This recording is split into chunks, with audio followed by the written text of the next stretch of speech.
घटना पेड़ के पीछे खड़ा होकर देख रहा था। अरे, ये तो शेषनाग वाली लड़की है। ये बहुत तकलीफ में है। मुझे इसकी मदद तो जरूर करनी चाहिए। नील जादू से तुरंत ही एक फेरी वाले का भेष बना लेता है और जंगल में से गुजरने लगता है। नील खनक के सामने जानबूझकर आटे का एक थैला गिराकर आगे निकल जाता है। खनक की नजर उस पर पड़ती है तो वो फेरी वाले को आवाज लगाती है। फेरी वाले भैया, ओ फेरी वाले भैया, ये देखो आपकी गाड़ी से आटे की थैली गिर गई थी। नहीं नहीं बहन जी, आप ही रखिए। वैसे भी जब गिर ही गई है तो क्या वापस उठाना। नहीं भैया, मैं कैसे रख लूं? ये आपकी मेहनत का सामान है जिसे बेचकर आपको पैसे मिलेंगे। मैं कैसे रख लूं? मेरे पास तो आपको इसके बदले में देने के लिए कुछ भी नहीं है। अच्छा, यदि ऐसी बात है तो मैं बहुत लंबे समय से गाड़ी खींचकर थक गया हूँ और ये सामान कहीं रख भी नहीं सकता, तो आप मुझे ठंडा पानी पिला दीजिए। खनक ऐसा ही करती है और बदले में नील उसे आटे का थैला दे देता है। खनक खुशी खुशी घर लौट आती है। जनक यह सब पेड़ के पास खड़ा होकर देख रहा था। मेरी खनक कितनी स्वाभिमानी है। अब तो मुझे तुमसे और अधिक प्रेम हो गया है खनक। शेषनाग के लिए खनक से उचित कोई लड़की नहीं होगी। मुझे अब इन दोनों को मिलाना ही होगा। मगर उससे पहले एक बार नागलोक में जाकर देख आता हूँ कि सब ठीक तो है। नागलोक में पलाश और मिराज वापस लौटते हैं और मिराज पलाश से बातें करने लगता है, पर पलाश का ध्यान मिराज की एक भी बात पर नहीं होता। मेरे मालिक, क्या आप मुझे सुन रहे हैं? पलाश को हिलाता है। मुझे खनक चाहिए। कौन खनक? वही जिसने हमें आटा दिया था। मुझे अब वही लड़की मेरे पास चाहिए, पर वो तो मामूली कन्या है। पलाश मिराज को एक थप्पड़ मारते हुए, मैंने तुमसे तुम्हारी राय नहीं पूछी, हुक्म दिया है कि मुझे वही कन्या ला कर दो, चाहे उसके लिए तुम्हें उस मूर्ख शेषनाग को रास्ते से भी हटाना पड़े, तो उसे खत्म कर डालना। और मिराज को खनक को लाने पृथ्वीलोक भेज देता है। नील यह सब छुप कर देख रहा था। मुझे शेषनाग को आने वाले खतरे से सावधान करना होगा। जाओ मिराज, पृथ्वीलोक से खनक को यहाँ उठा लाओ और जरूरत पड़ने पर शेषनाग को भी खत्म कर देना। नील मिराज और पलाश की यह सब बातें सुन लेता है और शेषनाग की मदद करने पृथ्वीलोक पर जाता है। जाते हुए वह शेषनाग की शक्तियों से भरी बोतल को नागलोक में सुरक्षित रख देता है। उधर शेषनाग और खनक के बीच बढ़ रही दोस्ती भी अब कुछ नई कहानी लिख रही थी। खनक और शेषनाग अब अक्सर साथ ही समय बिताते थे और धीरे धीरे खनक के मन में भी शेषनाग को लेकर अलग भावनाएं पैदा होने लगी। रेखा, तुझे जनक कैसा लगता है? कैसा लगता है? मतलब लड़के जैसा लगता है? नहीं बुद्धू, मेरा मतलब है तुझे क्या लगता है, जनक अच्छा लड़का है या नहीं? देख, अच्छा ही होगा, पर क्या तूने उसे अपना सच बताया? कहीं ऐसा ना हो कि वो तुझे इस घर की मालकिन समझता हो और पैसे के लालच में आकर तेरे साथ अच्छा बन रहा है। नहीं नहीं, जनक ऐसा बिल्कुल भी नहीं है। मैं जनक को इतना तो जान गई हूँ। मिराज रेखा और खनक की बातें दूर खड़ा होकर सुन रहा था। तभी मिराज ने एक सुंदर लड़की का रूप लिया जिसने ढेर सारे गहने पहने थे और जनक को ढूंढने लगा। जनक रोज की तरह आज भी जंगल में उसी पेड़ के नीचे सोया हुआ था और खनक के ख्यालों में था कि कुछ देर बाद उसकी आंख लग जाती है। खनक जनक को ढूंढती है। आज मैं जनक को अपना राज बता दूंगी कि मैं कौन हूँ और कहाँ से आई हूँ। लड़की बना मिराज मौका देखकर सोए हुए जनक के बगल में जाकर सो गया और खनक के आने का इंतजार करने लगा। और तभी वहां खनक आ गई। खनक ने जनक के बगल में सोई उस लड़की को देखा और उसके गले में पहने उन ढेर सारे जेवरों को देखा। इसका मतलब रेखा ठीक कह रही थी, जनक को केवल अमीर लड़की से ही प्रेम हो सकता है, मुझ जैसी गरीब के साथ नहीं। मगर जो मेरे साथ था वो क्या था? और रोते हुए वहां से जाने लगती है। नील वहीं खड़ा होकर मिराज की सारी चाल देख रहा था कि तभी उसने एक बुढ़िया के रूप में आकर जाती हुई खनक को रोका। रुक जाओ बेटी। क्या हुआ माँ जी? मैंने सब देखा। तुम शायद उस लड़के के पास सोई उस लड़की को देखकर रो रही हो। खनक यह सुनकर और अधिक रोने लगती है। रुको बेटी, अपनी आंखों पर इतना भी विश्वास मत करो। तुम यहीं रुको और अब आगे देखना। खनक और नील वहीं खड़े होकर जनक को देखते हैं। जनक गहरी नींद में सोया हुआ था कि तभी उसकी नींद खुल जाती है और वह अपने पास में सोई उस लड़की को देख चौंक जाता है। कौन हो तुम बहन, और यहाँ मेरे पास क्यों सो रही हो? मैं जिस काम के लिए आई थी वो तो हो भी गया, अब मैं चलती हूँ। और हंसते हुए वहां से चली जाती है। जनक को कुछ नहीं समझ आता। खनक यह देखकर बहुत खुश होती है। मतलब जनक को तो पता भी नहीं था कि उसके पास कोई है। मैं भी कितना फालतू सोच रही थी। कि तभी खनक मुड़कर देखती है तो बुढ़िया वहां से गायब होती है। शायद माँ जी चली गई होगी, पर आखिर वो लड़की है कौन और मेरे और जनक के बीच दूरियां क्यों लाना चाह रही थी? खनक जंगल के अंदर उसका पीछा करती है और देखती है कि चलते चलते वो लड़की एक सांप में बदल जाती है और गायब हो जाती है। हे शिव जी, ये क्या, एक इच्छाधारी सांप? कहीं उन लोगों को ये पता तो नहीं चल गया कि मैं कहाँ हूँ और वो मुझे वापस लेने आ गए हैं? मुझे इन लोगों से जनक को भी बचाना होगा। खनक जनक के पास जाती है और देखती है कि वह तो फिर से सो गया है और वो भी उसके पास जाकर लेट जाती है। जैसे ही खनक का हाथ जनक को छूता है तो दोनों को झटका लगता है, पर कोई कुछ नहीं बोलता और जनक उसको सीने से लगा लेता है। कितना सुहाना सपना है, काश मेरी खनक असलियत में भी मुझसे यूं ही लिपट कर सोए। तभी खनक बोलती है, वैसे ये सपना नहीं है। जनक इतना सुनते ही चौंक कर उठ जाता है। अरे खनक, तुम यहाँ? माफ करना, मुझे लगा कि मैं सपना देख रहा हूँ। हाँ, पर मुझे अच्छा लगा। और शर्माते हुए वहां से वापस घर लौट जाती है। जनक भी बहुत खुश होता है और घर जाने लगता है। तभी नील आकर जनक का हाथ पकड़ लेता है। शेषनाग, शेषनाग, मेरी बात सुनिए।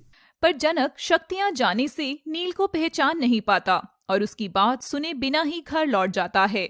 शेषनाग को मुझे कैसे भी आने वाले खतरे के बारे में आगाह करना होगा। मिराज नागलोक जाकर पलाश को पूरी घटना के बारे में बताता है। मालिक, अब आप देखना, खनक जनक से नफरत करेगी और तब आप उसे अपने इश्क के जाल में फंसा लेना। मगर तुम वापस क्यों आए? जब तक उस शेषनाग को रास्ते से ना हटा दो तुम वापस मत आना। अगले दिन नील फल वाले के रूप में खनक के घर के बाहर जाता है। ए फल वाले, ये स्ट्रॉबेरीज कितने की दी? मैडम, ई तो बहुत महंगा फल है, आप ई सेब लीजिए, आपकी तरह है एकदम गोल। क्या मैं तुम्हें गोल लगती हूँ, बदतमीज?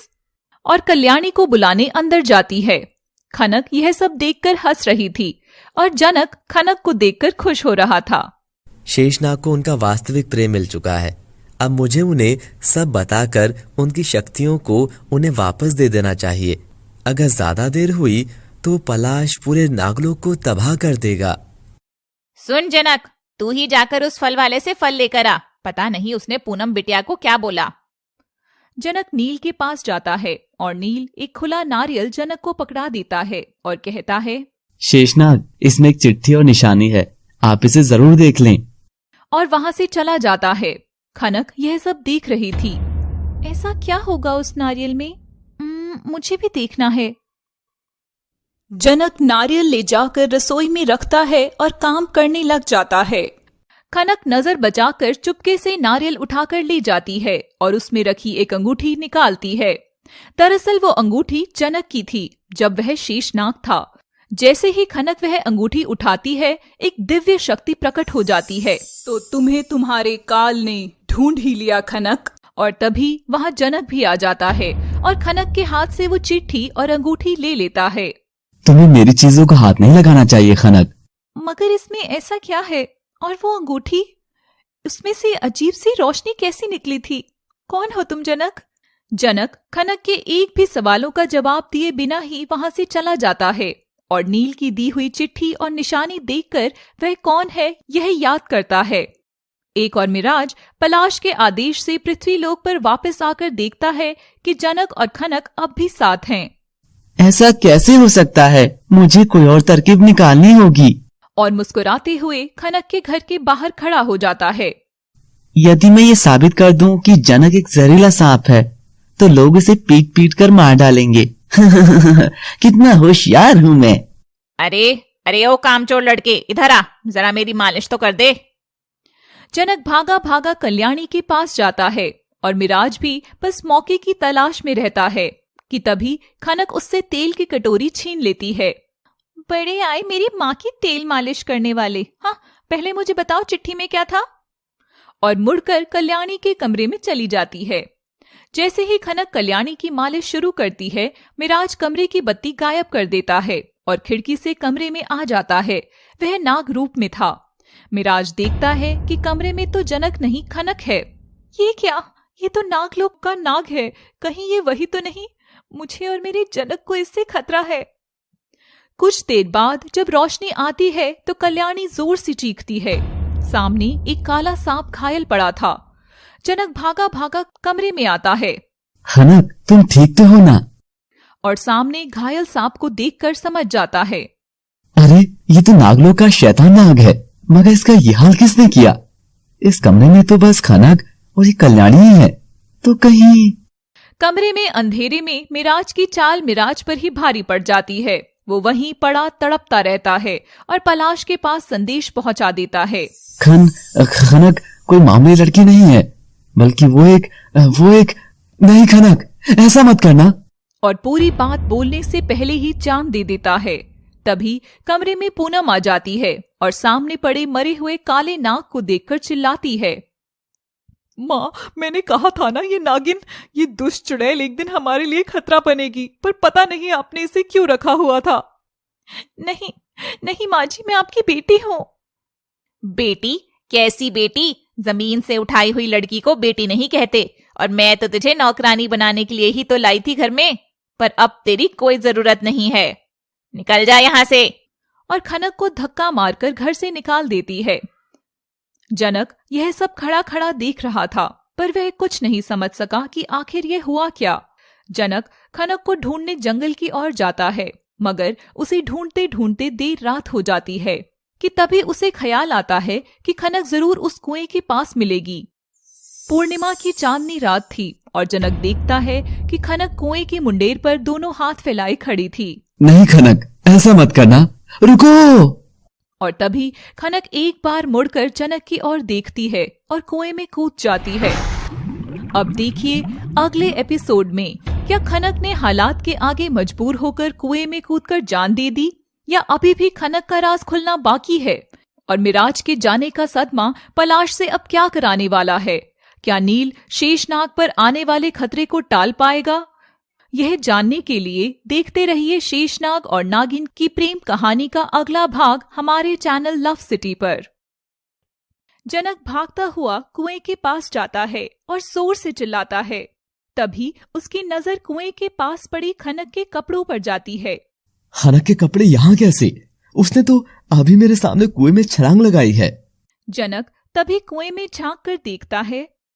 चांद की रोशनी से कुएं का पानी चमक रहा था और फिर कुछ ऐसा होता है जिससे जनक एकदम चौंक जाता है।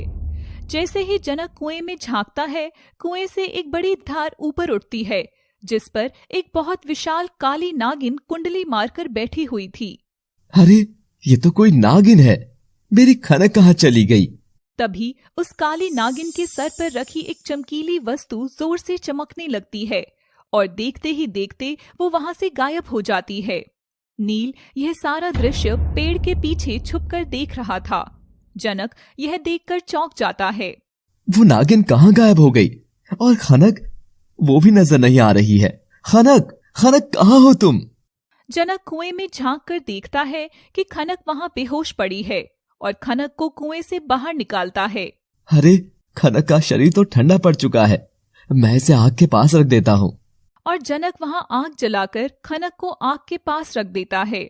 जैसे ही खनक का शरीर जैसे ही आग के संपर्क में आया, वो रंग बदलने लगा और खनक के शरीर से उसकी चमड़ी अलग होने लगी। ये खनक को क्या हो रहा है? और देखते ही देखते जमीन पर लेटी हुई खनक नागिन के रूप में आ गई। जनक खनक का यह रूप देखकर चौंक जाता है। तो क्या खनक एक नागिन है? खनक को भी होश आ जाता है और वो मानव रूप में आ जाती है। हाँ जनक, यही मेरा सच है। मैं जानती हूँ इस सच को जानने के बाद तुम कभी भी मुझसे बात नहीं करना चाहोगे और शायद तुम्हें मुझसे डर भी लग रहा होगा, पर उससे पहले तुम्हें मेरी बात सुननी होगी। जनक खनक की ओर बस देखता रहता है।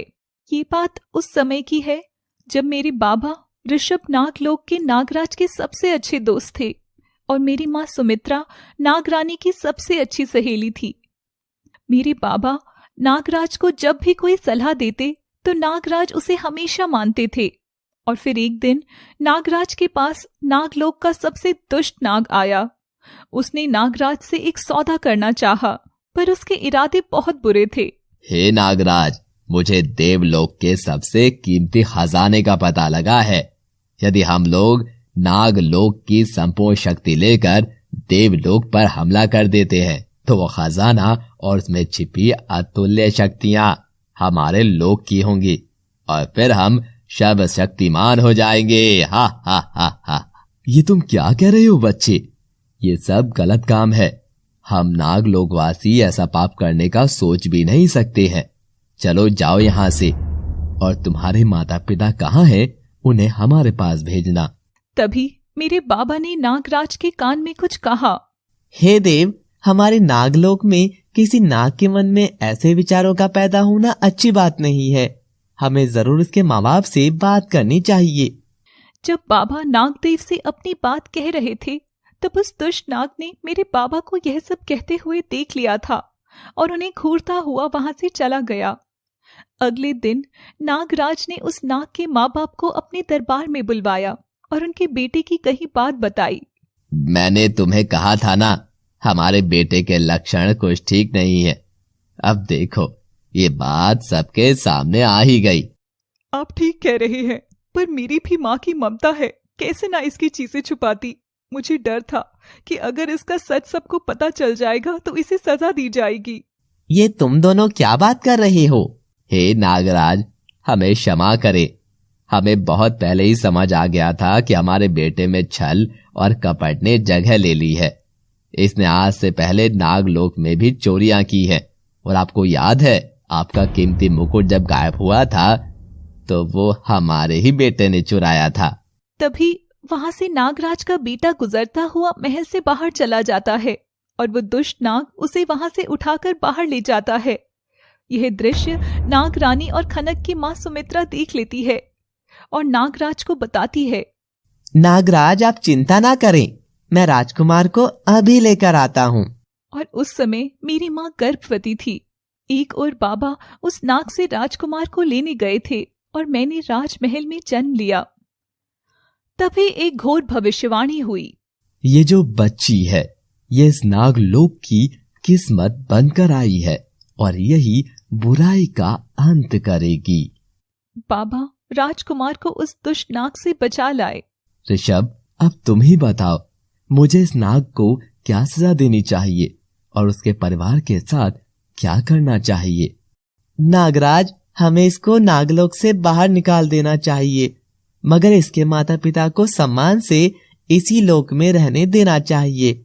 इसमें इनकी कोई गलती नहीं है। नागराज को बाबा की बात अच्छी लगी और उन्होंने उस दुष्ट नाग को नागलोक से बाहर फेंक दिया। आज तो मैं जा रहा हूँ, मगर ध्यान रखना, एक दिन जरूर लौट कर आऊंगा और इस भविष्यवाणी को गलत साबित कर दूंगा। और फिर वो चला गया। फिर आगे क्या हुआ? धीरे धीरे समय बीतता जा रहा था। नागराज का महल मेरी और राजकुमार की आवाज से गूंजता रहता। बाबा और नागराज हम दोनों को खेलता देख बहुत खुश होते थे। सुनिए ना, हमारा बेटा खनक के साथ कितना खुश रहता है, बिल्कुल वैसे ही जैसे मैं और सुमित्रा दोस्त हैं और आप और ऋषभ भी। जी नागराज, रानी ने एकदम 100% की बात कही है। तो क्यों ना इन दोनों को उम्र भर के लिए ही एक साथ कर दें? मतलब ये आप क्या कह रही हैं नागरानी? ये तो तुमने बहुत ही सही बात कही। खनक बिटिया का राजकुमार के साथ विवाह करके हम तो धन्य हो जाएंगे। सब बहुत खुश होते हैं कि तभी नागलोक में खबर आती है कि आग लगने से एक नाग नागिन का जोड़ा बुरी तरह जलकर मर गया है। नागराज और बाबा दोनों वहां देखने जाते हैं और जो देखते हैं वे बहुत ही डरावना था। क्या? वो ऐसा क्या देखते हैं? बोलो खनक। जनक, वहां वही दुष्ट नाग खड़ा था जिसे नागराज ने नागलोक से बाहर निकाला था। किसे पता था कि वही नागलोक का काल बनकर लौटेगा। उसने अपने ही माँ बाबा को जला दिया था और फिर उसने बताओ खनक, आगे क्या हुआ? फिर उसने नागराज पर हमला किया, मगर मेरे बाबा ने नागराज को बचा लिया। नागराज, आप जाइए यहाँ से। इस दुष्ट को मैं देखता हूँ। आप जाइए। आप नागरानी के पास जाइए और सुमित्रा और बच्चों के साथ रहिए। और उसके बाद उसने बाबा को मार दिया। न जाने ऐसी कौन सी शक्ति उसके हाथ लगी थी कि जो भी उसके रास्ते में आया वो सबको मारता गया और महल पहुंच गया। वहां नागराज और नागरानी थे। नागरानी ने राजकुमार को नागदेव को सौंप दिया। हे राजन और रानी, मेरा कर्तव्य है आप दोनों की रक्षा करना। आप यहाँ से चले जाइए और मैं महल में ही रहकर इसे रोकने का प्रयास करती हूँ। नागरानी के कहने पर भी माँ वहां से नहीं गई और जब उस नाग ने महल पर हमला किया तब माँ घायल हो गई। मुझे ये लड़की दे दे बेवकूफ नागिन, वरना तेरी भी जान चली जाएगी। इसे मार कर मैं अपनी किस्मत बदलूंगा।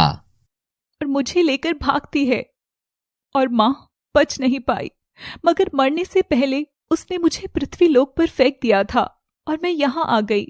और ऐसे उस नाग ने मेरे माँ बाबा दोनों को मार डाला। और यहाँ फिर मैं कल्याणी को कचरे में पड़ी मिली। उसने मुझे उठाया और घर ले आई। मेरे लिए सब नया था, नए लोग, नई दुनिया। तो मैंने उसी को अपना मान लिया और तब से यही हूँ। मगर धीरे धीरे सबको महसूस होने लगा कि मैं नागिन हूँ। पर उस समय तुम बहुत छोटी थी, तो तुम्हें ये सब कैसे पता? जब मेरी माँ मुझे पृथ्वी लोक पर भेज रही थी तब उन्होंने मेरे मन में ये सभी बातें एक याद बनकर डाल दी थी, जो मुझे मेरे 18वें जन्मदिन पर याद आ गई थी। और तब से मैं उस नाग से बदला लेने की आग में चल रही हूँ। जनक। जनक एकदम चुप खड़ा था। मैं जानती हूँ यह सब बहुत अजीब है। एक नागिन लड़की से कौन इंसान प्रेम करेगा? अब तो तुम मेरी शक्ल भी नहीं देखना चाहोगे। खनक, मुझे तुम्हें कुछ बताना है। हाँ बोलो ना जनक। मेरा नाम जनक नहीं है, और जिस कहानी में तुम नागराज और नागरानी की बात कर रही थी वो मेरे माता पिता थे। यह सुनते ही खनक चौंक जाती है। क्या? तो इसका मतलब है कि तुम ही वो नागलोक के राजकुमार हो? खनक, तुम्हारी इस कहानी में नागलोक के जिस नागराज और नागरानी का तुम जिक्र कर रही हो, असल में वो मेरे माता पिता थे। जनक, ये तुम क्या कह रहे हो? तो तुम ही वो राजकुमार हो जो बचपन में मेरे साथ खेला करते थे? हाँ खनक, मैं ही नागराज का बेटा हूँ। मुझे भी कुछ धुंधला धुंधला सा याद है। राजकुमार, जल्दी इधर आओ, देखो मुझे क्या मिला है। ओफो, तुम कब बड़ी होगी पागल लड़की? अब पेड़ से उतरो भी, तुम्हें लग जाएगी। तुम तो डरपोक हो डरपोक। देखो, मुझे यहाँ एक चिड़िया मिली है। इसके पंख में चोट लगी है। मैंने इस पर दवा तो लगा दी है, पर क्या तुम नदी से पानी ले आओगे थोड़ा सा? और राजकुमार नदी से पानी लेने जाता है कि तभी खनक दबे पांव पेड़ से उतरकर राजकुमार को नदी में धक्का दे देती है।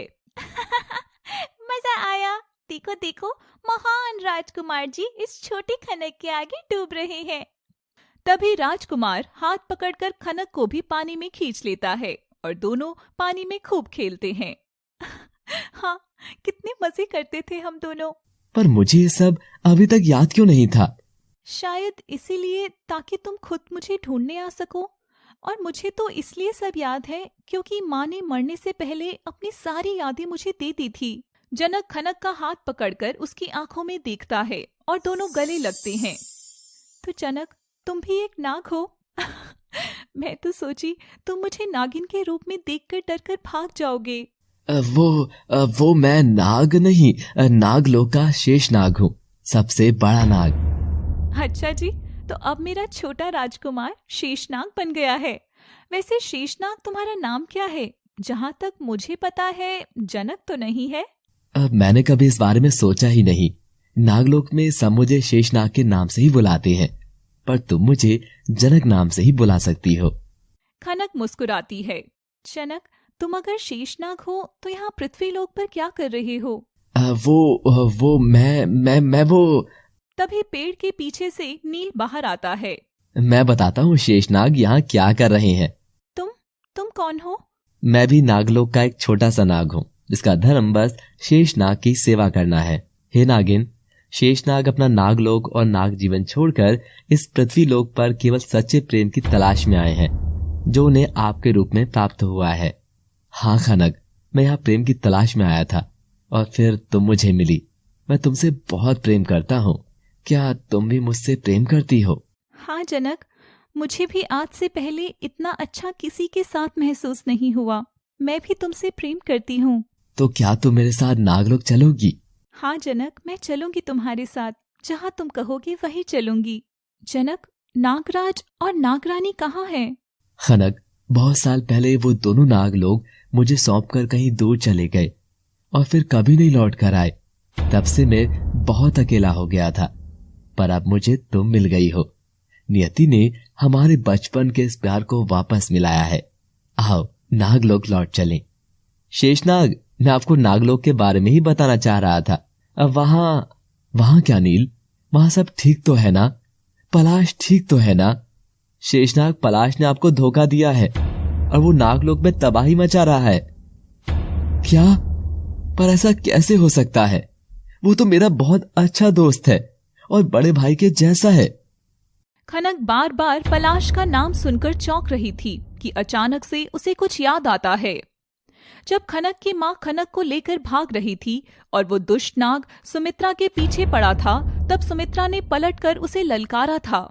ए दुष्ट धोखेबाज पलाश, तू याद रखना, आज जिस लालच से तूने इस नागलोक को तबाह कर दिया है, एक दिन तेरा वही लालच तुझे बर्बाद कर देगा। मेरी बेटी ही तेरा काल बनेगी पलाश, तू याद रखना। क्या कहा तुमने पलाश? हाँ खनक, क्यों, क्या हुआ? जनक, जिस नाग की वजह से आज मेरे माँ बाबा और तुम्हारे माँ बाबा हमारे साथ नहीं है, वो और कोई नहीं, वही पलाश है। हाँ, मुझे याद आ गया, पलाश ही वो नाग था जिसने नागलोक को उजाड़ दिया था। ये सब उस पलाश ने किया था और मैं आज तक उसे अपना मित्र मानता आया था और उसी के हाथ में अपना राजपाट देकर आ गया। अभी भी देर नहीं हुई है शेषनाग, हम लोग नागलोक वापस जाकर पलाश को हरा सकते हैं। और जनक, खनक और नील तीनों नागलोक पहुंचते हैं। शेषनाग, सबसे पहले आप अपनी नाग शक्तियों वाली बोतल से अपनी सारी शक्तियां वापस ले लीजिए, वरना पलाश को हराना मुश्किल हो जाएगा। और नील शेषनाग को उनकी नाग शक्ति दे देता है। यदि पलाश इतना ही ताकतवर है तो उसने आज तक तुमसे नागलोक क्यों नहीं लिया? वो इसलिए देवी क्योंकि नागराज और नागरानी ने जाने से पहले नागलोक को एक कवच के अंदर सुरक्षित कर दिया था और उस कवच का असर तभी खत्म हो सकता था अगर शेषनाग खुद से अपनी जगह पलाश को देते। और जब शेषनाग ने ऐसा किया तो कवच टूट गया और पलाश की शक्तियां बढ़ गईं। तो अब हमें कोई योजना बनानी होगी जिससे हम पलाश को पृथ्वी लोक पर ले जाकर खत्म कर सकें। वहां उसकी शक्तियों का असर कम हो जाएगा। और तीनों एक योजना बनाते हैं और कुछ देर बाद नील शेषनाग को रस्सी से बांधकर पलाश के सामने ले जाकर गिरा देता है। ये सब क्या है? हे महानाग, मैंने आपका शक्ति प्रदर्शन देखा है और मैं समझ गया हूँ कि इस नागलोक पर राज करने का हक केवल आपका है। इस कमजोर शेषनाग का साथ देकर मुझे कुछ भी हासिल नहीं होता, इसीलिए मैं आपके लिए इसे यहाँ उठा लाया। देखा, मेरा डर क्या कुछ नहीं कर सकता। बोलो बच्चे, क्या चाहिए तुम्हें? हे नाग, मुझे आपका सबसे खास नाग बनना है। पलाश नील की बात सुनकर बहुत खुश होता है। देख शेषनाग, तू खुद को सबसे बड़ा मानता था ना, अब देख तू कैसे मेरे कदमों में पड़ा है। नाग, मेरे पास आपके लिए एक और तोहफा है। और रस्सी से बंधी हुई खनक को भी खींचकर पलाश के सामने ले आता है। लीजिए, ये आपके लिए सबसे खास तोहफा। ये क्या? ये तो वही अद्भुत सुंदरी जो किसी अप्सरा से कम नहीं है, वो मेरे सामने खड़ी है। वाह! और नील से प्रसन्न होकर उसे अपनी गद्दी पर बिठाता है। दुष्ट नाग, तूने मेरे माँ बाप को मारा, अब देख मैं तेरा क्या हाल करूंगी। अब बताती हूँ तुझे पलाश, देखना मेरा जनक तेरे टुकड़े टुकड़े कर देगा। जनक अपनी रस्सियां खोलकर उठना चाहता है पर उठ नहीं पाता। जनक दिखा दो इस दुष्ट नाग की औकात क्या है। खनक, मेरी शक्तियां काम नहीं कर रही हैं। मगर वो शक्तियों वाली जाती हुई बोतल को तो तुमने पी लिया था ना, फिर क्या हुआ? पता नहीं खनक, मैं एक आम मनुष्य जितना बेबस महसूस कर रहा हूँ। क्या हुआ शेषनाग, तुम्हारी शक्तियां काम नहीं कर रही? कहीं ऐसा तो नहीं कि नील ने तुम्हें धोखा दिया हो, तुम्हारी शक्तियां वाली बोतल बदल कर नकली बोतल रख दी हो? जनक और खनक दोनों नील की ओर देखते हैं। नील मुस्कुराता है।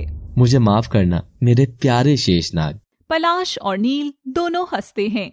जनक सामने बंधा पड़ा था और अपनी शक्तियों से रस्सी को खोलना चाह रहा था, पर वो ऐसा नहीं कर पा रहा था। क्या हुआ जनक, तुम्हारी शक्तियां काम नहीं कर रही? कहीं ऐसा तो नहीं है कि इस नन्हे नाग नील ने तुम्हारे साथ धोखा किया है? और नील हंसने लग जाता है। नील, आखिर तुमने ऐसा क्यों किया? जोर से रोते हुए। मुझे माफ कर दो शेषनाग, मैं मजबूर था, मुझसे बहुत बड़ी गलती हो गई। और तभी अचानक से हंसने लगता है। तुझे क्या लगा मैं ऐसे ही रहूंगा तेरे आगे? अरे पागल शेषनाग, तू कभी समझ ही नहीं पाया, ये सारा बिछाया जाल मेरा ही था। क्या मतलब? मैं बताता हूँ, ये छोटा नाग नील है ना, तेरा दोस्त, वो असल में मेरा बेटा है और मैं उसका दुष्ट पिता। क्या नील, क्या ये सच है? मुझे लगा कि तुम मुझे समझते हो। मूर्ख शेषनाग, कोई अपना राज्य छोड़कर जाता है क्या, वो भी ऐसे दोस्त को देकर जो इस नागलोक को पाने के लिए सालों से तड़प रहा हो। मैं सुनाता हूँ तुम्हें एक कहानी। जब मैंने नागलोक पर हमला किया था और नागराज और नागरानी बच गए थे, तब उन्होंने एक कवच बनाकर नागलोक को सुरक्षित कर दिया था ताकि मैं इसमें प्रवेश न कर सकूं। पर उन बेचारों को पता ही नहीं था कि मैं तब नागलोक में ही छिपा था। और फिर मैंने तुमसे दोस्ती की और बस मौके की तलाश में ही रहता था कि कब तुम अपनी मर्जी से ये राजपाट मुझे दे दो। और फिर उस दिन मैंने तुम्हें परेशान देखकर तुम्हारे दिमाग में प्यार का कीड़ा डाल दिया और तुम मेरी सभी बातों में आ गए और मौका पाकर मैंने तुम्हारी शक्तियों वाली बोतल ही बदल दी। अब तुम केवल एक कमजोर लड़के ही हो शेषनाग, और अब इस खनक को मैं अपनी रानी बनाऊंगा। वैसे मुझे नील ने बताया कि ये वही भविष्यवाणी वाली लड़की है जो मेरा अंत करने आई है। कोई नहीं, इतनी खूबसूरत लड़की के हाथों तो मैं मरना भी पसंद करूंगा। बाबा, आप खनक को यहाँ से ले जाइए, मैं इस बेवकूफ शेषनाग को संभाल लूंगा। और पलाश खनक को उठाकर ले जाता है। छोड़ मुझे दुष्ट हत्यारे, जिसने मेरे माँ बाबा को मार डाला, मैं उसकी रानी कभी नहीं बनूंगी। चुप कर, मेरे साथ चलो, वरना तुम्हारे माँ बाप की तरह मैं तुम्हारा भी फन को चल दूंगा। और उधर नील शेषनाग के पास जाकर उसे मारता है। तेरे बाबा ने मेरे बाबा को यहाँ से निकाला था ना, अब देख मैं कैसे तुझसे बदला लेता हूँ। तुम गलती कर रहे हो छोटे। तभी शेषनाग के पास एक पीली रोशनी आती है। उठो बेटा उठो, तुम कमजोर नहीं पड़ सकते हो। मैं हूँ तुम्हारा पिता नागराज। इस नील ने चाल चलकर तुम्हारी नाग शक्ति की जगह बदल दी थी। तुम्हारी असली शक्ति पलाश के सिंहासन के नीचे छिपी हुई है। तुम उठो और खत्म कर दो इन दोनों को। इतना सुनते ही शेषनाग को जोश आ जाता है और वो चिल्लाते हुए उठकर खड़ा हो जाता है। अच्छा, तो मेरे सामने शक्ति दिखाएगा? रुक, अभी बताता हूँ तुझे। और नील शक्ति से जनक के ऊपर वार करता है, मगर जनक उछलकर पलाश के सिंहासन के पास कूदकर चला जाता है और उसके नीचे रखी शक्तियों भरी बोतल को निगल जाता है। नहीं, तुम्हें नहीं मिल सकती थी। जनक शक्तियां पाते ही शेषनाग के रूप में आ जाता है और नील के सामने एक बहुत बड़ा काला नाग खड़ा होता है। बच्चे, मैंने कहा था ना, तू गलत कर रहा है। शेषनाग अपनी पूंछ से नील पर वार करते हैं और वो घायल होकर बेहोश हो जाता है और शेषनाग उसे कंधे पर उठाकर खनक को ढूंढने लग जाते हैं। वहां पलाश ने एक गुफा में खनक को कैद कर दिया था और उसे अपनी शक्तियों के बने गोले से बांध दिया था। शेषनाग खनक को ढूंढते हुए उस गुफा के पास जाते हैं और वहां खनक की आवाज सुनते हैं। बचाओ मुझे जनक, कहाँ हो तुम? पलाश खनक के नजदीक बढ़ रहा था और जैसे ही खनक को छूने जाता है तभी शेषनाग नील के शरीर को गुफा के अंदर फेंक देता है। पलाश नील के पास जाकर रोता है। नील बेटा, बेटा उठ, क्या हुआ तुझे? चिंता मत कर, ये बस बेहोश हुआ है। मैं तुझ जैसा नहीं हूँ। तेरी मेरी लड़ाई में मैं इसे नहीं मारना चाहता हूँ। और पलाश गुस्से से शेषनाग पर आक्रमण करता है। दोनों में घमासान युद्ध होता है। कभी पलाश शेषनाग पर लाल रोशनी फेंकता है तो कभी शेषनाग हरी रोशनी फेंक रहे थे। पलाश ने गुफा में छिपी तलवार निकाली और उससे लड़ने लगा। तब शेषनाग ने भी जादू से हथियार बना लिया और वो भी लड़ने लगे। दोनों में तेज लड़ाई हो रही थी, मगर पलाश पर शेषनाग की किसी भी वार का असर नहीं हो रहा था कि तभी खनक के कान में एक आवाज आती है जो सुमित्रा की आवाज थी। मेरी बिटिया, ये वक्त यूं हारने का नहीं है। तुझे पलाश की कैद से खुद को छुड़ाकर शेषनाग की मदद करनी होगी। और तू भूलना मत, इस पलाश का वध तुझे ही करना है। पलाश की सारी शक्तियां उसकी सिर के बीचों बीच है। यदि तू वहां मारेगी तो ही ये मरेगा, वरना इसकी मौत नहीं होगी। और खनक पूरी ताकत लगाकर पलाश की कैद से निकलने की कोशिश करती है, पर नहीं निकल पाती। तभी खनक देखती है कि जमीन पर पड़े नील को होश आ जाता है और वो शेषनाग पर हमला करने के लिए उठता है, मगर खनक उसे अपने पास बुलाती है। देखो नील, तुम्हारे मन में पलाश ने क्या जहर भरा है मैं जानती हूँ, मगर मैंने तुम्हें देखा है। तुम बुरे नहीं हो, तुम अच्छे नाग हो। ये तुम क्या बकवास कर रही हो? मैं मेरे बाबा का ही साथ दूंगा। नील, जरूरी नहीं है कि जहरीले सांप का बेटा भी जहरीला ही निकले। तुम अभी भी अच्छा काम करके शेषनाग की भक्ति कर सकते हो। उधर पलाश शेषनाग पर आक्रमण करके उन्हें गिरा देता है और तलवार उनकी छाती में मारने ही वाला था कि तभी नील की मदद से खनक ने खुद को छुड़ा लिया और अपनी आंखों से एक नीली शक्ति पलाश के सर पर मारी। जैसे ही पलाश के सिर पर चोट लगी तो उसका सिर बुरी तरह से चकरा गया और वो दूर जाकर गिर पड़ा। नील, तूने अपने बाप को धोखा दिया। मैं तुझे नहीं छोड़ूंगा। शेषनाग और खनक दोनों मिलकर पलाश के सर पर चोट मारते हैं।